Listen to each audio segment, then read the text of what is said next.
और बहुत कठिन प्रश्न है ये। आपका पुत्र बिगड़ जाए, आप किसी महात्मा के पास, ब्राह्मण के पास जाते हैं कि महाराज हमारा लड़का सुधरेगा कैसे? क्यों? क्योंकि मैंने पैदा किया, पाला पोसा, यदि मैं ही नहीं सुधार सकता तो आप दूसरे के पास ही तो जाएंगे कि ये कैसे सुधरेगा। सब स्त्रियों और सब पुरुषों का एक जैसा प्रश्न लेकर के ऋषियों ने रखा कि शोधने किम परायणम, आप बताइए कि कलयुग के मनुष्य का क्या शोधन है, क्या उपाय है कि उसकी बुद्धि में अच्छा विचार आए। और एक और है प्रश्न कि कृष्ण प्राप्ति करम शाश्वत साधनम तद वदाधुना, और इससे भी बड़ी बात, आप ऐसा कोई साधन बताइए जो कृष्ण प्राप्ति कर, कृष्ण को मिला दे। अब देखिए, आदमी सवेरे उठ नहीं रहा, खा नहीं रहा, शुद्ध बोलता नहीं है, अच्छे से बैठता नहीं है, उस मनुष्य को कृष्ण की प्राप्ति हो जाए, इसका क्या साधन है? कितने कठिन प्रश्न है ये, कितना कठिन प्रश्न है। सूत जी ने कहा कि प्रीति शौनक चित्ते ते यतो वचमी विचार्य च, तुमने तो मुझे विचार में डाल दिया, इसलिए विचार्य वचमी, मैं सोच के बताऊंगा। ऐसा कैसे हो सकता है कि आदमी अशुद्ध बोले, अशुद्ध खाए, अशुद्ध क्रिया करे और उसको कृष्ण की प्राप्ति हो जाए? तो मैं तो भाई विचार करके बताऊंगा। और ये शौनक प्रीति ही चित्ते, तुम्हारे चित्त में कलयुग के मनुष्यों के लिए, स्त्री पुरुषों के लिए बड़ा प्रेम है। शौनक जी ने कहा कि भगवान, यदि इनके विचार अशुद्ध हो जाएंगे तो ये ज्यादा दिन जिएंगे नहीं, क्योंकि जब ये उल्टा सीधा खाएंगे तो रोगी हो जाएंगे, रोगी हो जाएंगे तो कोई 35 साल में मर जाएगा, कोई 40 में मर जाएगा, कोई 50 में मर जाएगा। और ये ऐसे मरेंगे तो ठीक है, लेकिन हो सकता है कि लड़ करके ही मर जाए। कल हम नरसिंहपुर में थे, टीवी खोली, समाचार सुना, एक अस्पताल चल रहा है, 2 सगे भाई ऐसे लड़ रहे थे जैसे कोई अनपढ़ गंवार आदमी खेत में लड़ रहे हो। अस्पताल में कितना रुपया नहीं होगा और 2 भाई लड़ रहे हैं। जिनके अपार संपत्ति है वो भी युद्ध कर रहे हैं। ये किसका दुष्परिणाम है? अज्ञान का। ज्ञान नहीं है। इसलिए सूत जी ने कहा कि मैं तो, तुम्हारे हृदय में बड़ी प्रीति है कि घर में लड़ाई ना हो, क्लेशाक्रांत ना हो, घर में गृह युद्ध ना हो। ओ, यह तो वचमी विचार है, मैं विचार करके बताऊंगा। अब कैसे बताऊं?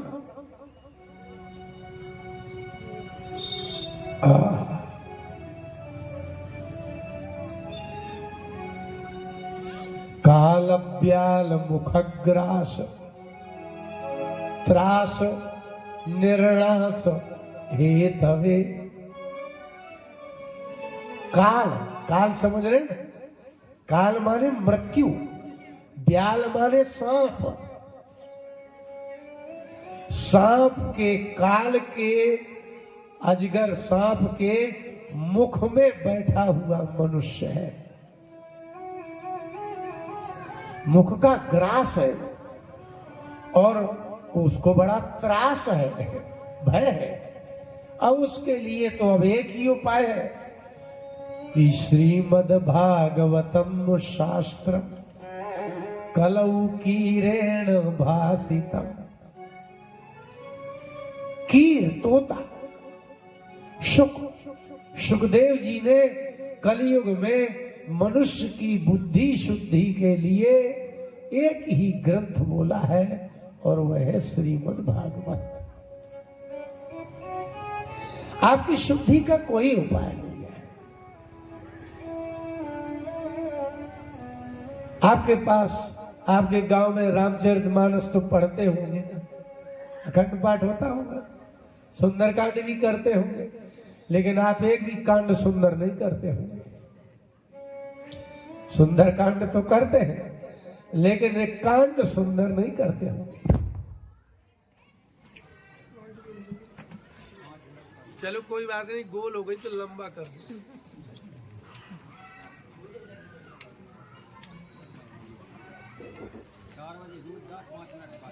अच्छा जनरेटर रखा है, धन्यवाद। आप लोग आपस में जब तक बात कर लो, बहुत देर मुंह बंद हो गया। चिपक भी सकता है, कहो अभी हम कीर्तन कराएं तो होता ही ना खुद।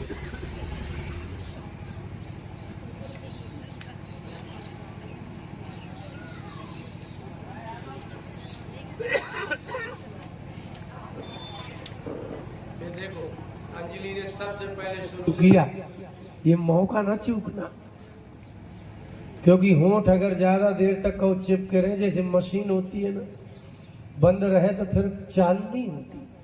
अगर आपके एकाध आधा घंटे भी मुंह बंद रहा तो कहो होंठ ही चिपक जाए। बोले वृंदावन बिहारी लाल की जय।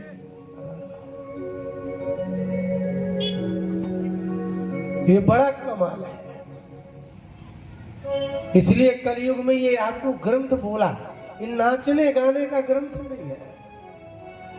हम आपको इसलिए कह रहे थे कि आपके गांव में जो कथा होगी ये श्रीमद् भागवत, आपका जीवन बीत जाएगा, दोबारा वो सिर्फ हम ही सुना पाएंगे, सुनने को नहीं।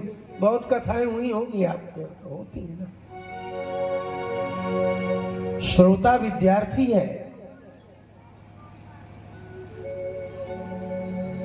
तो इन्होंने कहा कि सूत जी ने कहा कि आपने तो कलयुग को बताया ना कि सब असुर हो गए, हम आपको एक ऐसी कथा सुनाए जो देखा है आंखों से। सुनाइए। एक दिन नारद जी अपनी इच्छा से चल पड़े और सोचा कि अभी अभी तो भगवान पृथ्वी को छोड़ के गए हैं, देखे संसार में लोग कैसे हो गए। शहरों में नहीं गए, गांव में नहीं गए। एक दिन नारद जी बड़े तीव्र गति से जा रहे थे, बीच में ब्रह्मा जी के पुत्र मिले, उन्होंने पूछा कहां जा रहे हैं। नारद जी बोले जा नहीं रहे हैं, आ रहे हैं। त्वरितम गम्यते कुत्र, इतना त्वरित कहां जा रहे हैं। नारद जी बोले जा नहीं रहे, हम आ रहे हैं। कहां से। बोले पूरी पृथ्वी से। अहम तो पृथ्वीम या तो ज्ञात्वा सर्वोत्तमामिति, हमने सोचा कि पृथ्वी सर्वोत्तम है। जहां भगवान श्री कृष्ण और बलराम, राम परशुराम सब ने अवतार लिया, उस पृथ्वी से उत्तम और पृथ्वी क्या होगी। तो ज्ञात्वा सर्वोत्तमाम, मैंने सोचा पृथ्वी बड़ी उत्तम जगह कहलाई, तो मैं चला। तो बौछार नहीं आई। ये लोग चावल बनाती है तो एक ही चावल देखती है ऐसा। नारद जी ने कहा मैं तीर्थों में गया, यदि तीर्थ पवित्र होंगे तो अपवित्र आदमी को पवित्र कर रहे होंगे। जहां के तीर्थ ही अपवित्र हो रहे होंगे, फिर उनको पवित्र करने वाला संसार में कोई है ही नहीं। इसलिए मैं गांव गांव नहीं गया, मैं तीर्थ तीर्थ गया। जब आप अपवित्र होते हैं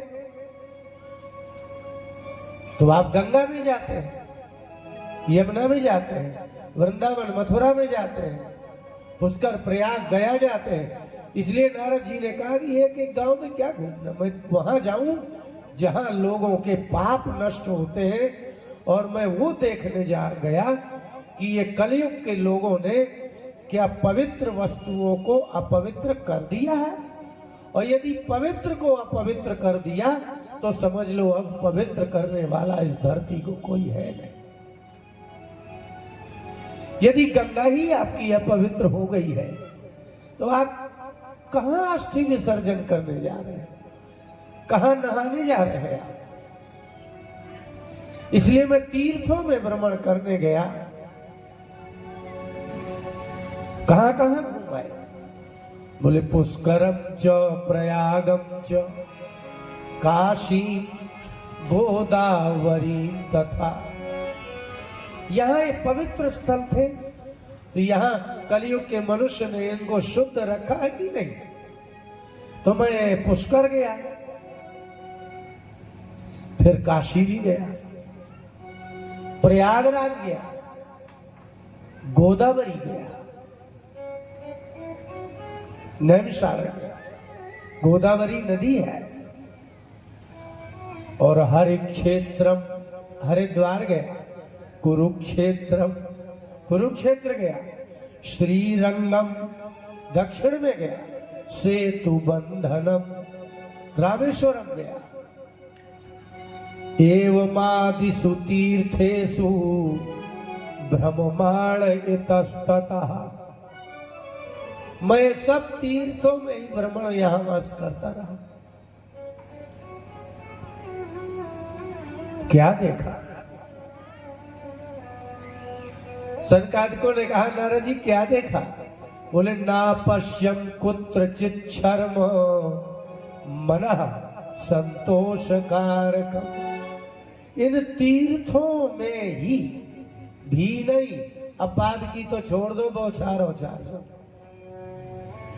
तीर्थों में ही सुख और शांति और पवित्रता मुझे नहीं दिखाई दी। आप कहां पवित्र होने जाते हैं? तीर्थ में ना।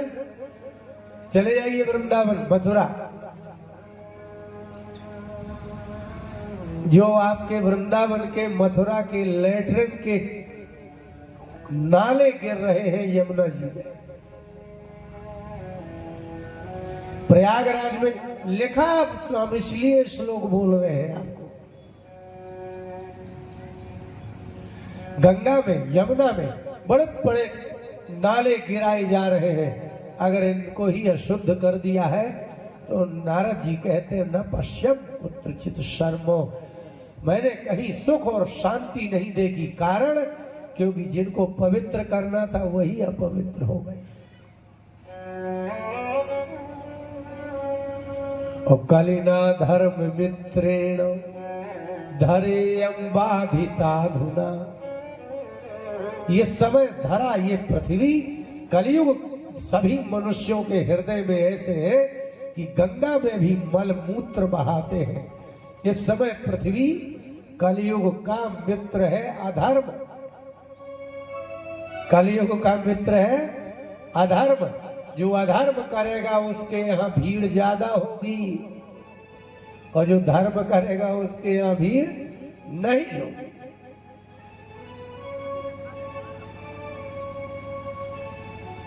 हम लोग छोटे थे, गांव में कोई बुरा काम करना हो तो आदमी को आफत हो जाती थी, क्योंकि उसको जाति से बाहर निकाल देते थे। उसके यहाँ कोई खाता पीता नहीं था। अब अच्छा काम करना कठिन है। पहले बुरा काम करना कठिन था, अब अच्छा काम करना कठिन है। नारद जी ने कहा मैं तीर्थों में गया। मैं तीर्थों की बता रहा हूं, मैं गांव और शहर में तो होएगा ही नहीं। यहां कहां से आई पवित्रता? तो सत्यम नास्ति तपः शौचम दया दानम न विद्यते। कोई सत्य नहीं बोल रहा है, सत्यम नास्ति, और तपस्या भी नहीं है और दया भी नहीं है। शौच माने होता पवित्रता भी नहीं है। तो जब धर्म क्या होता है? धर्म में दया होती है, धर्म में सत्य होता है, धर्म में दान होता है और धर्म में तप होता है।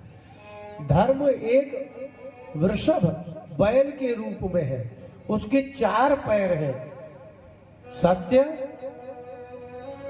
आगे का पैर है सत्य, फिर दूसरा पैर है तप।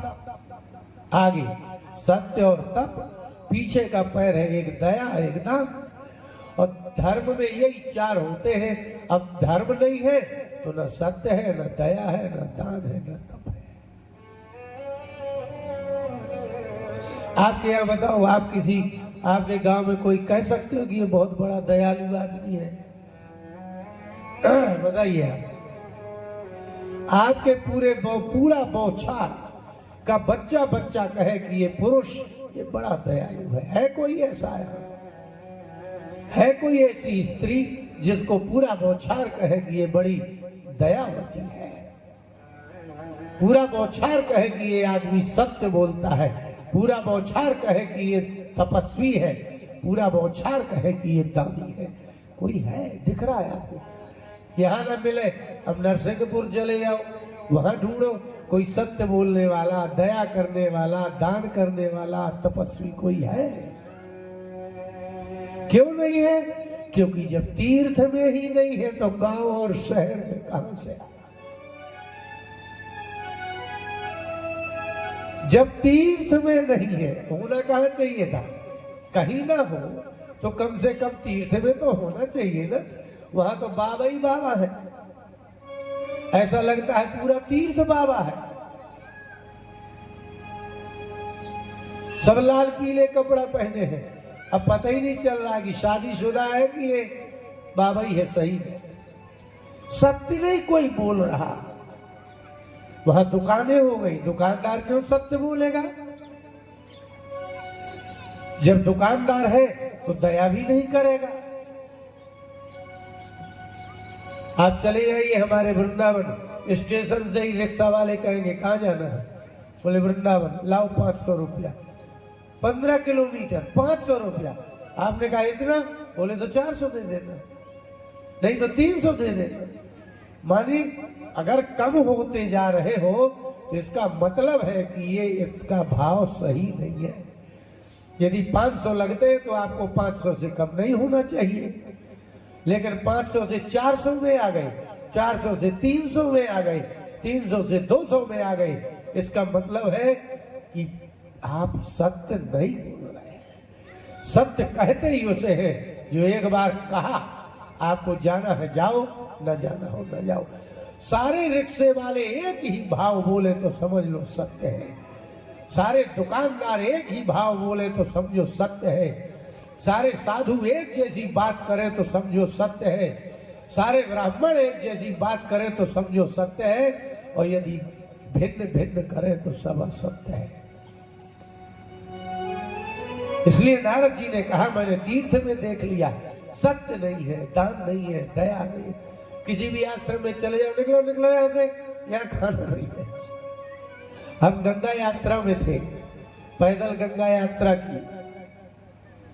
नर्मदा यात्रा में तो बहुत लोग मिलेंगे, गंगा के तट में कोई नहीं मिलेगा। ये ढोलक वाले भी हमारे साथ गए। एक मंदिर गए, इतना बड़ा मंदिर वैष्णवों का, वहां बहुत बाबा थे। हम 7-8 लोग थे। हमने कहा कि महाराज भिक्षा मिलेगी? तो एक महात्मा कह रहा हम नहीं है यहाँ के। तो दूसरे से पूछा तो बोला हम ही नहीं है यहाँ के। तो मैंने कहा छोड़िए, यहाँ का मालिक कौन है? महाराज जी कहाँ है? बोले वो यहाँ नहीं है, बाहर गए हैं। अंत में एक महात्मा ने कहा कि आप आगे देखिए, यहाँ भोजन नहीं मिलेगा।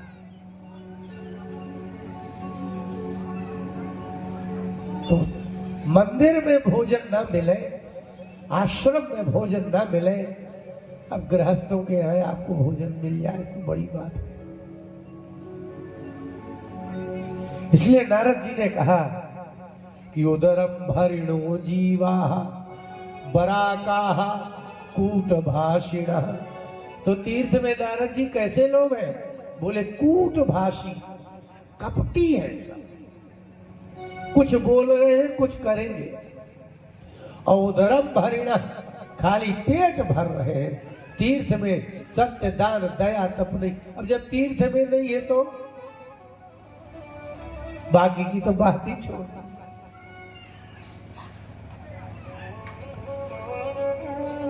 बोले तीर्थों में तो महात्मा रहते हैं। नारद जी बोले पाखंड निरतो संत, वहां जितने संत हैं वो सब पाखंड कर रहे हैं।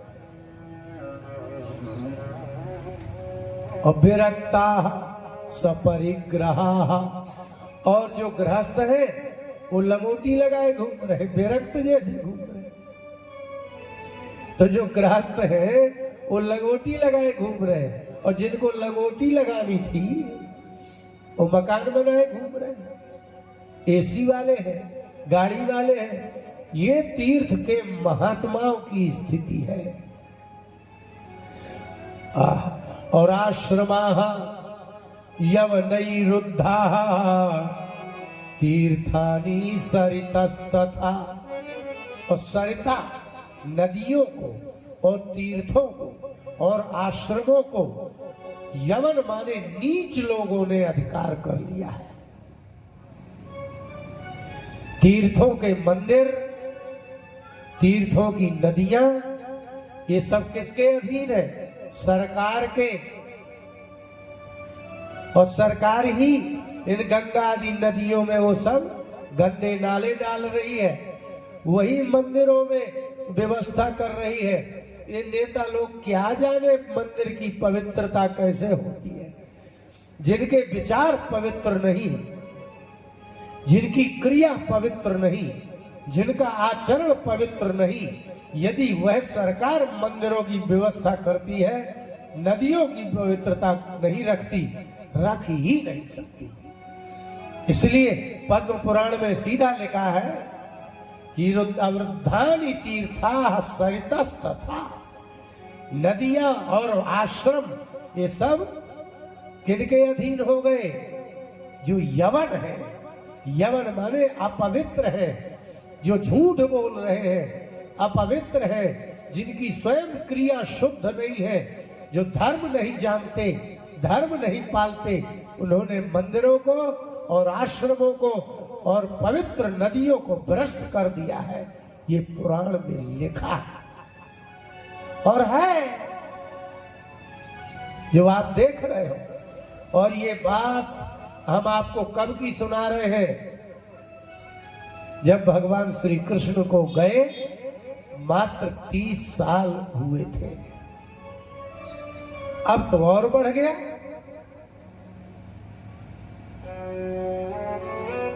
और मैं वहां से दौड़ा, पुष्कर, प्रयाग, हरिद्वार सबसे लौट करके मैं कहां आया?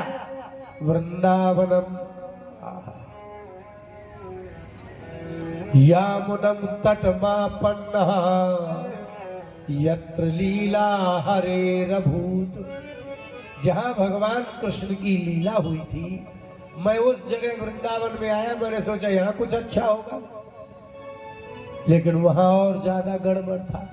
अब एक जगह गड़बड़ हुआ तो सब जगह ही होगा। तो तत्राश्चर्यम मया दृष्टम। नारद जी ने कहा मैंने वहां एक और आश्चर्य देखा। सब जगह तो अपवित्रता देखी, लोग झूठ बोलने वाले देखे, पाखंडी महात्मा देखे, गृहस्थ विरक्त देखे, किंतु मैंने वृंदावन में तो कुछ और देख लिया। बड़ा आश्चर्य देखा। श्रूयताम तन मुनीश्वराः। हे ब्रह्मपुत्रो मुनीश्वरो, वो आश्चर्य श्रूयताम, सुनो। आश्चर्य था वो क्या आश्चर्य था? बोले एक तरुणी स्त्री, तरुणी माने युवती स्त्री और उसके बगल में दो वृद्ध सो रहे थे, 80-80 साल जैसे।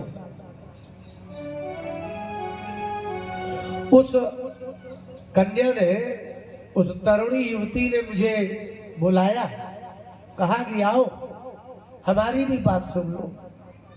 मैं उसके समीप में गया। जब मैंने पूछा तुम कौन हो और ये कौन है, कासित्वम का विमौचेम नार्यः का पद्मलोचना, तुम कौन हो? और ये दो बूढ़े लेटे ये कौन है? और तुम्हारे आसपास में जो स्त्रियां सुंदर सुंदर दिखाई दे रही है ये कौन है? आश्चर्य तो ये है कि उस तरुणी स्त्री ने कहा कि मैं मां हूं और ये दो बूढ़े मेरे पुत्र हैं। अब इससे बड़ा आश्चर्य क्या होगा? घटते जरठा माता तरुणऊ तनयाविति। संसार में क्या देखा जाता है कि तरुणऊ तनयऊ, पुत्र जवान होता है और मां बूढ़ी होती है। लेकिन वृंदावन में मैंने क्या देखा कि मां युवती है और बालक जो पुत्र है वो वृद्ध है। यही आश्चर्य है। फिर मैंने पूछा कि तुम हो कौन? तो बोली कि हम भक्ति ही इति ख्याता। लोग मुझे भक्ति कहते हैं, जैसे लोग कहते हैं ना भगवान की भक्ति करो, भगवान की भक्ति, मैं वही हूं। नारद जी बोले मुझे बड़ा आश्चर्य लगा कि आदमी के हृदय में भक्ति निकल गई और बाहर आके बैठ गई। तीर्थों में रहने वाले मनुष्यों के हृदय से भक्ति निकली और रोड में आ गई। और ये कौन है? बोले ज्ञान वैराग्य नामानो। ये ज्ञान है, ये वैराग्य। अब आदमी के हृदय से ज्ञान भी निकल गया और वैराग्य भी निकल गया और भक्ति भी निकल गई। तीनों मुझे बाहर बैठे मिले। और ये होते कहाँ हैं? हृदय में। मनुष्यों के हृदय में ही ज्ञान होता है, उनके ही हृदय में वैराग्य होता है और उनके ही हृदय में भक्ति होती है। अब है नहीं किसी के। वैराग्य का फल है त्याग, ज्ञान का फल है शांति और भक्ति का फल है भगवत प्राप्ति। तो इसका मतलब न शांति है न त्याग है, चाहिए। अब कहां से पवित्रता है? जब आपके हृदय में ज्ञान ही नहीं है, कैसे भोजन करना है, कैसे बैठना है, यही है ना ज्ञान। ज्ञान तो यही है ना। जिसको ज्ञान नहीं होगा वह क्रिया नहीं कर सकता। आपको जिस जिस चीज का ज्ञान है वो आप कर रहे हो, लेकिन भोजन करना ज्ञान नहीं है, स्नान करना ज्ञान नहीं है, कपड़ा पहनना ज्ञान नहीं है, संतान उत्पन्न करना ये भी ज्ञान नहीं है, सोना भी ज्ञान नहीं है। भर्तृहरि जी ने 300 श्लोक लिखे, उसमें मनुष्य और पशु में अंतर लिखा। श्री कृष्ण गोविंद हरे मुरारे हे नाथ नारायण वासुदेव। मनुष्य और पशु का अंतर आप समझ लें। आहार निद्रा भय मैथुनञ्च सामान्य में तद पशुभिर्नराणाम्। पशुओं में 4 गुण होते हैं और मनुष्य में भी 4 गुण हैं। कौन कौन? आहार, ये तो समझ गए ना। निद्रा, ये भी समझ गए। भय, मैथुनम च, ये बच्चे, तो भोजन करना, सो जाना, डरना, और बच्चे करना। सामान्य में तद पशुभिर नराणाम, आप में, मनुष्यों में और पशुओं में ये चार गुण एक जैसे हैं। कहाँ पता चलता है कि ये ढोर है और आप आदमी हो? धर्मो ही तेसा मधिको विशेषो, बस एक चीज पशु और मनुष्य में अंतर करेगी, वो है धर्म। आप जो धर्म करेंगे, स्नान करेंगे, पूजा करेंगे, कथा सुनेंगे, बस यही अंतर बताएगा कि ये पशु है और ये मनुष्य है। और यदि पूजा पाठ ये धर्म नहीं करता तो खाना पीना, डरना और सोना तो पशुओं जैसा ही है। धर्मेण हीना पशु भी समाना, श्री कृष्ण गोविंद हरे मुरारे, ये नाथ नारायण वासुदेव, हे नाथ नारायण वासुदेव, हे नाथ नारायण वासुदेव। श्री कृष्ण गोविंद हरे मुरारे, हे नाथ नारायण वासुदेव, हे नाथ नारायण वासुदेव। बोले भक्त वत्सल भगवान की जय। बड़ी गजब बात है कि आप कितना भी विचार विमर्श कर लो, लेकिन आपको ऐसा लगेगा कि कुछ नहीं है, तो पशु और मनुष्य में अंतर नहीं है। अब इसका एक भजन सुनिए, हम खुद ही लिखते हैं, खुद ही सुना रहे हैं कि 60 साल से ऊपर हो गए, तो नीचे वालों को भी यही बात है कि 60 साल से ऊपर हो गए, अपने मन को समझाओ। 60 साल से ऊपर हो गए, अपने मन को समझाओ। और विषय वासना को कम कर लो, घर में मन ना बहलाओ। अब काहे को नाची खिला रहे? 60-65 में तो 4-5 साल और बच्चे, अब जाने की तैयारी में भी बच्चे ही खिलाना। तो 60 साल से ऊपर हो गए, अपने मन को समझाओ। और विषय वासना को कम कर लो, घर में मन ना बहलाओ।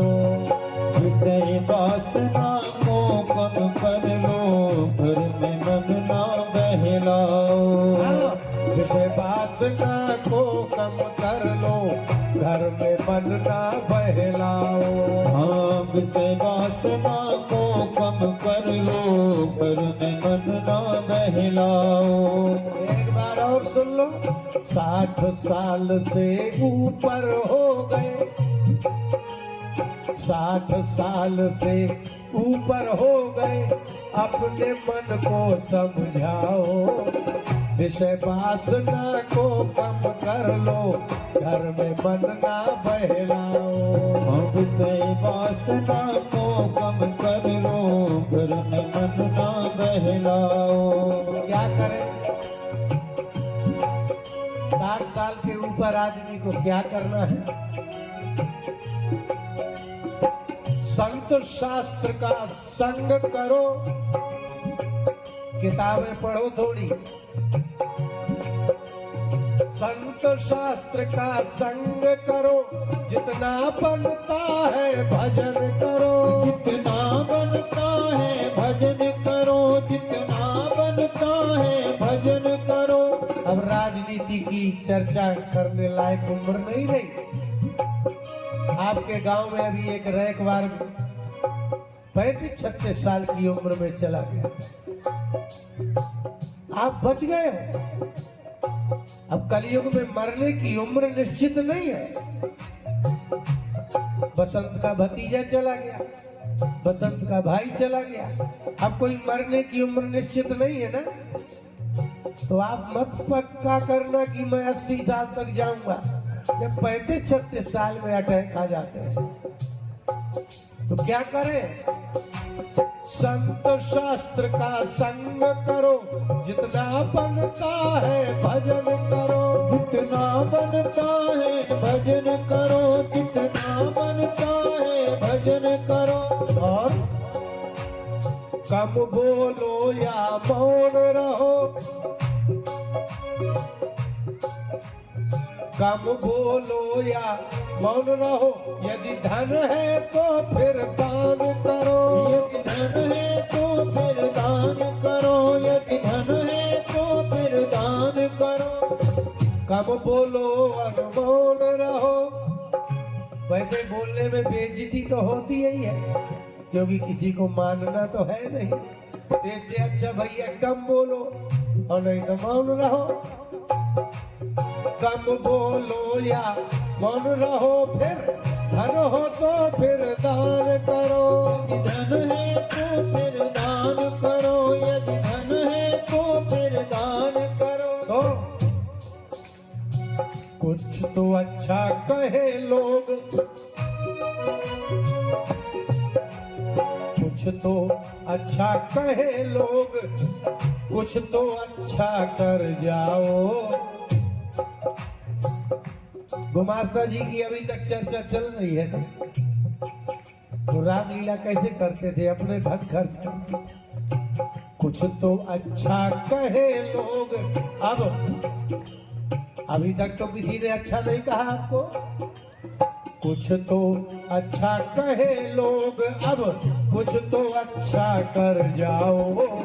विषय वासना को कम कर लो, घर में मन ना बहलाओ। विषय वासना को कम कर लो, घर में मन ना बहलाओ। विषय वासना को कम कर लो, घर में मन ना बहलाओ। 60 साल से ऊपर हो गए,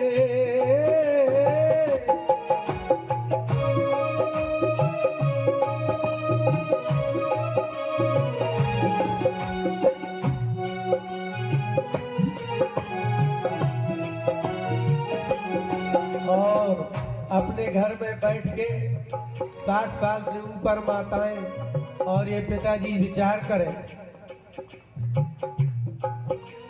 स्वयं विचार करो, क्या घर में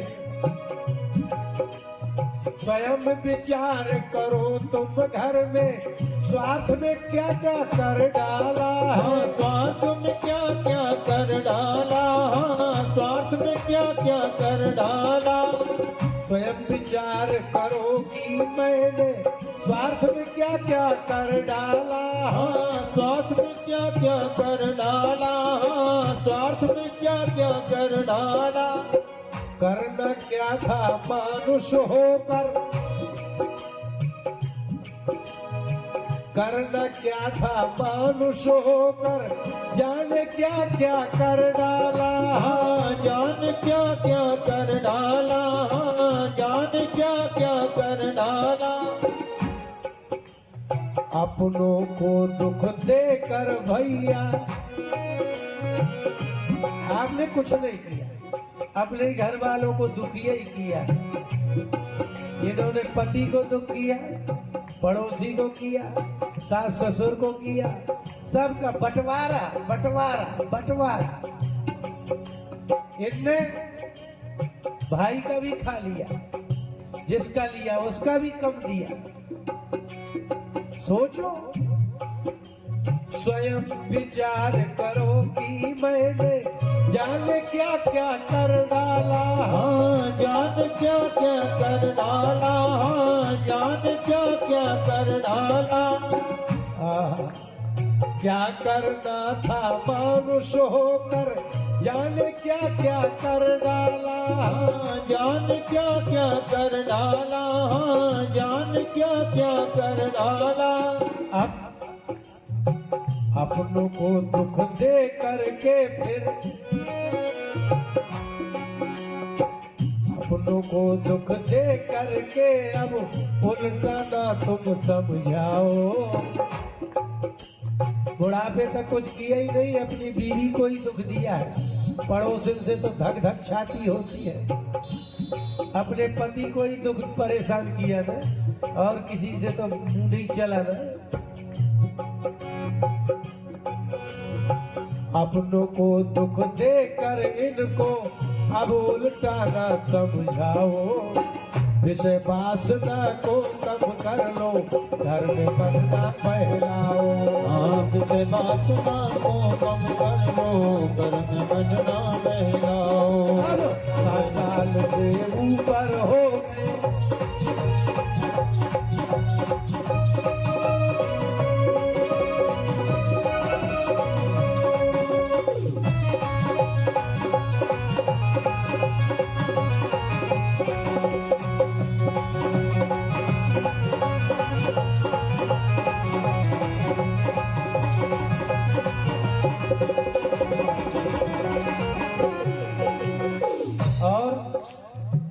तन बुद्धि में शक्ति रही ना। 60 साल के ऊपर कहाँ जाए ताकत। तन बुद्धि में शक्ति रही ना, मन को कैसे रोकोगे तुम। मन को कैसे रोकोगे तुम, मन को कैसे रोकोगे। रोका जा सकता है मन, जवान आदमी मन रोक सकता है, लेकिन इसकी बुद्धि भ्रष्ट हो गई है। अब जब जवान आदमी नहीं मन रोक सकता तो बूढ़े कैसे रोकेंगे।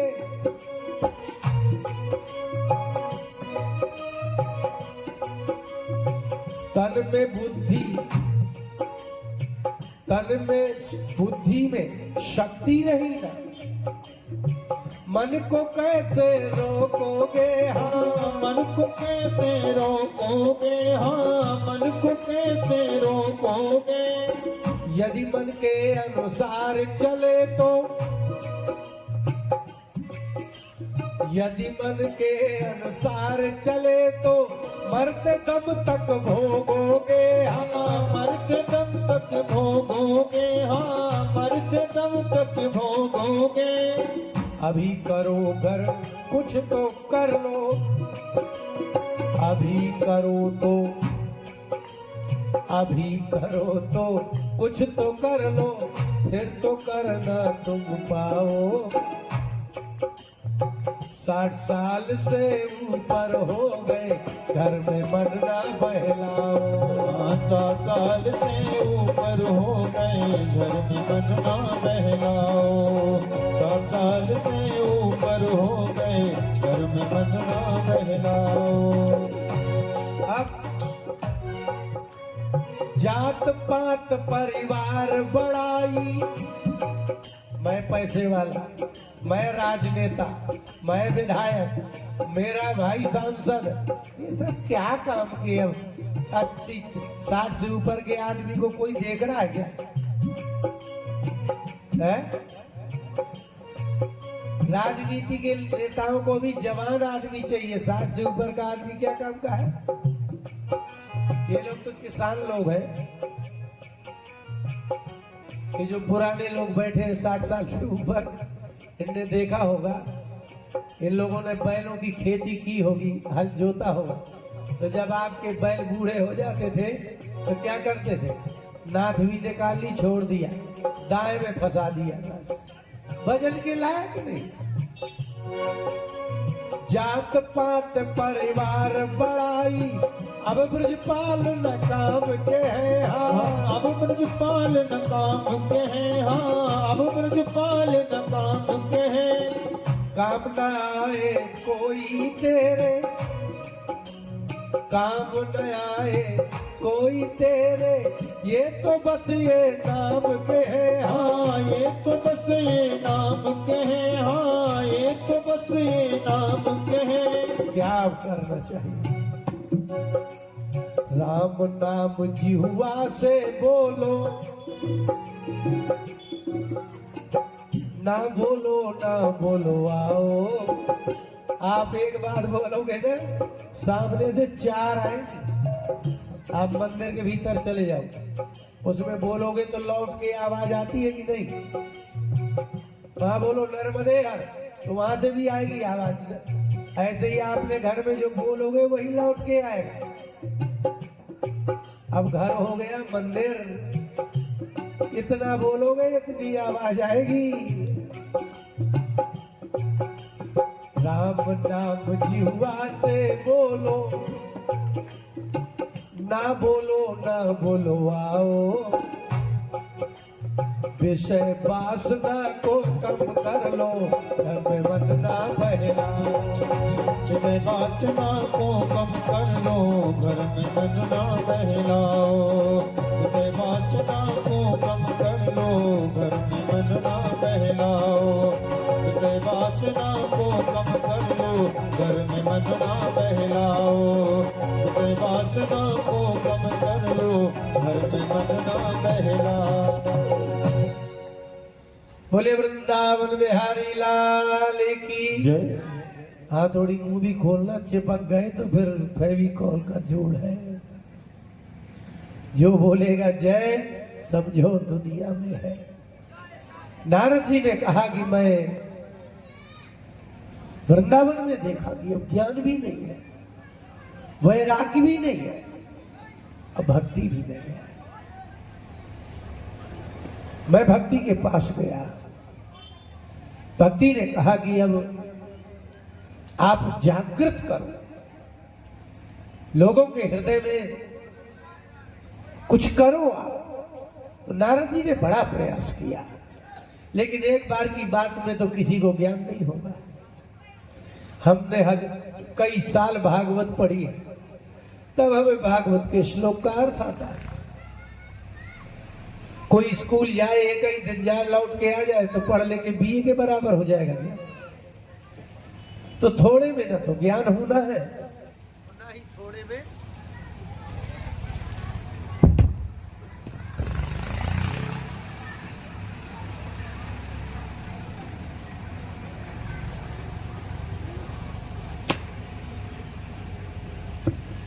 ना तो थोड़े में ज्ञान होना है, ना थोड़ी में वैराग्य होना है।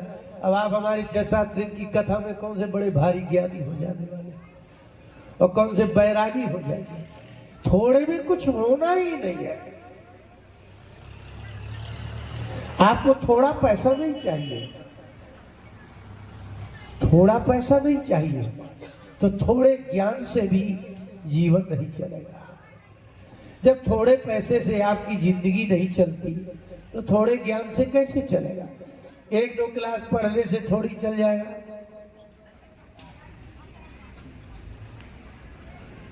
महीने में जब परीक्षा आए तब खाली किताब खोल लेंगे तो फर्स्ट क्लास पास हो जाएंगे क्या? इसलिए जहां के ज्ञान और वैराग्य और भक्ति का नाश हो गया हो, वहां बड़ा कठिन है। हम भी 11 पढ़े हुए हैं, लेकिन हमारा पुराना 11 ऐसा है कि जब हम 11 में पढ़ रहे थे तो हम अपने पिताजी के प्रश्न का उत्तर नहीं दे पाए। वो 2 तक पढ़े थे, क्योंकि वो 2.5 सवैया हमसे पूछते थे, वो हमको नहीं आया। हम 11 पढ़े हैं और हम आज के लड़के से पूछ देंगे तो उसको नहीं आएगा। हम लोगों ने सही में अच्छे से पढ़ा है, तो ज्ञान तो एक दिन में नहीं आएगा, तो वैराग्य भी एक दिन में आपको नहीं होने वाला, तो भक्ति भी एक दिन में नहीं होने वाली। नारद जी ने कहा कि मैं बस ऐसे ही घूमते घूमते चला आया और तीर्थों की बड़ी दुर्दशा देख के आया। अब किसी को ज्ञान वैराग्य और भक्ति जागृत हो जाए ऐसा उपाय ढूंढ रहा हूं मैं मार्ग में चल रहा था तो व्योमवाणी तदैवा भूत मार्षे खिद्यता मिति। मैं चला तो मुझे आकाशवाणी हो गई, हे ऋषिवर मां खिद्यता, खेद मत करो। खेद उर्दू शब्द नहीं है, संस्कृत है। ये जो आप ट्रेन में कहते हैं कि हमारी लेट हो गई ट्रेन, बड़ा खेद होगा। खेद शब्द और खिन्न शब्द ये संस्कृत शब्द है। आकाशवाणी हुई कि हे ऋषिवर दुखी मत हो। महात्मा ही दुखी होते हैं आपसे, आप उनको दुखी मत करो। लेकिन आप लोगों को जब वो लड़ते देखते हैं तो बहुत दुखी होते हैं। यदि जनता ही अधार्मिक हो गई तो महात्मा को भोजन कौन देने वाला है? जनता ही दुष्ट हो जाएगी तो महात्माओं को वस्त्र कौन देगा? महात्माओं को आदर कौन देगा? इसलिए जनता की दुष्टता, जनता की अधर्मता और जनता की नीचता ये संसार के नाश का लक्षण है। महात्मा गृहस्थों के घर में आते हैं,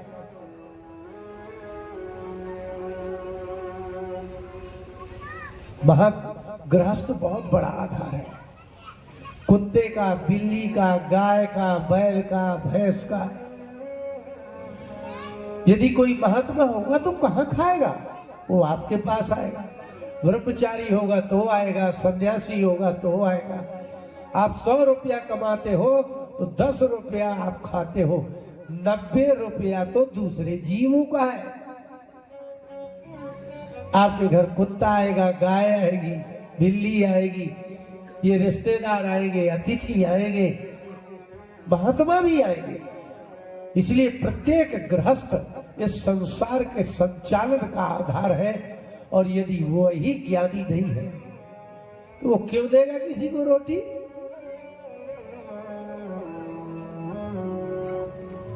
पृथ्वीपुर के हैं ये दुबे जी जो गा बजा रहे हैं, वहां के विधायक की कथा हमने की। उनका एक दामाद है, हमसे कह रहा है कि हम 50,000 पाते हैं गुरुजी, लेकिन आज तक मैंने किसी साले को 1 रुपया नहीं खिलाया, न 1 गिलास पानी पिलाया। कैसे गौरव से कह रहा था, वो भी ब्राह्मण। तो मैंने कहा कोई बात नहीं, अभी तुम नवयुवक हो, अभी तुम्हारे धन आ रहा है, लेकिन ध्यान रहे जिस दिन तुम्हारा पड़ोसी, तुम्हारा रिश्तेदार ऐसा हो गया कि किसी को 1 गिलास पानी नहीं देना है, 1 रुपया नहीं देना, और तुम्हारे ऊपर आपत्ति आएगी तो तुम मर जाओगे, बच नहीं सकते, क्योंकि जैसी तुम्हारी बुद्धि ऐसी उसकी। इसलिए गृहस्थ बहुत बड़ा आधार है। ब्राह्मण, महात्मा और अन्य जीव गृहस्थ से पलते हैं। इसलिए धर्म का आधार गृहस्थ है। और गृहस्थ के घर में भक्ति नहीं है, शांति नहीं है, वैराग्य, त्याग, वृद्धि नहीं है, वो किसको दे देगा? तो नारद जी बोले कि व्योमवाणी, आकाशवाणी हो गई। मैं बड़ी चिंता में, मैं वहीं से आ रहा। सरकारों ने पूछा था कहां से आ रहे हो? बोले आ नहीं रहे हैं, अब तो हम दुखी हैं। क्या है? बोले ज्ञान, वैराग्य और भक्ति गृहस्थों के हृदय से निकल गया। वैराग्य नहीं है तो दान नहीं होगा, ज्ञान नहीं है तो पवित्रता नहीं रहेगी, और भक्ति नहीं है तो भगवान भी नहीं रहेगी, मंदिर नहीं रहेगा, पूजा नहीं रहेगी। और जिसके घर में भगवान नहीं है वो क्यों सवेरे नहा के कुछ करेगा? मार्कंडेय पुराण में लिखा है, हम मार्कंडेय पुराण पढ़ा रहे कि गृहस्थ के घर में पहले तो कच्चे मकान होते थे ना, तो गृहस्थ के घर में चूल्हा जलता था। उसके मकान से जब धुआं निकलने लगता था तो सारे जीव आज नाचते हैं, बिल्ली भी, कुत्ता भी, गाय भी, भैंस भी, चिड़िया भी, कि अब रोटी बन रही है, अब हमको मिलेगा। महात्मा भी गृहस्थों का धुआं देख करके मकान का आते हैं। आपके घर के धुआं देखते ही जाने कितने जीवों का हृदय आशा से बंध जाता है। और यदि गृहस्थ में ही वैराग्य नहीं है तो देने की इच्छा नहीं होगी, दान नहीं होगा। ज्ञान नहीं है तो आपस में कलह हो जाएगा, भक्ति नहीं है तो धर्म भी नहीं रहेगा। तो सनकादिकों ने कहा कि एक काम करो, चलो हमारे साथ। कहा? तो तटमानंद नामकम, तो वृंदावन से आए हो, हमारे साथ हरिद्वार चलो।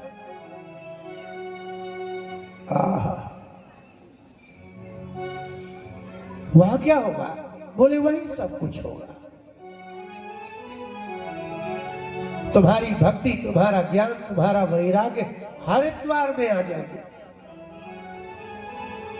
तो कथा कहां से प्रारंभ हुई? तीर्थों से। और भ्रष्टता कहां से प्रारंभ हुई?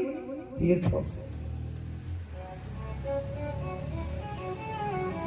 अपवित्रता कहां देखी नारद जी ने? तीर्थों में।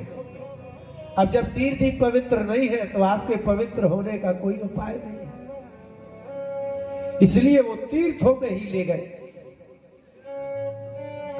इसको कहते हैं ज्ञान यज्ञ। ज्ञान यज्ञ करिष्यामि। नारद जी ने कहा मैं ज्ञान यज्ञ करूंगा। ये वाले यज्ञ में तो अग्नि चाहिए, इसमें लकड़ी चाहिए, ब्राह्मण चाहिए, और भी व्यवस्था चाहिए।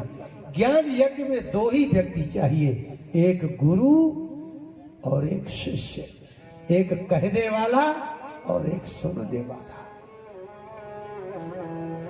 ये जो बालक पढ़ रहे हैं ना, ये ज्ञान यज्ञ है। एक गुरु है तो ये बोलने वाले, शिष्य सुनने वाले। गुरु अपनी बुद्धि को, यदि शिष्य एकाग्र हो जाए तो अपनी बुद्धि का ज्ञान, जैसे आपके कंप्यूटर में नहीं है, मोबाइल का फोटो कंप्यूटर में, कंप्यूटर का फोटो मोबाइल में आ जाता है कि नहीं?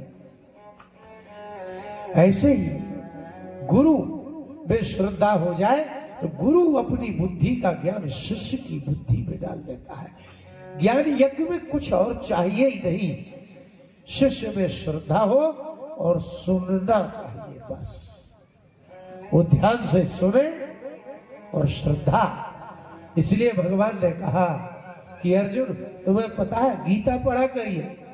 गीता में भगवान ने कहा अर्जुन ज्ञान किसको मिलता है?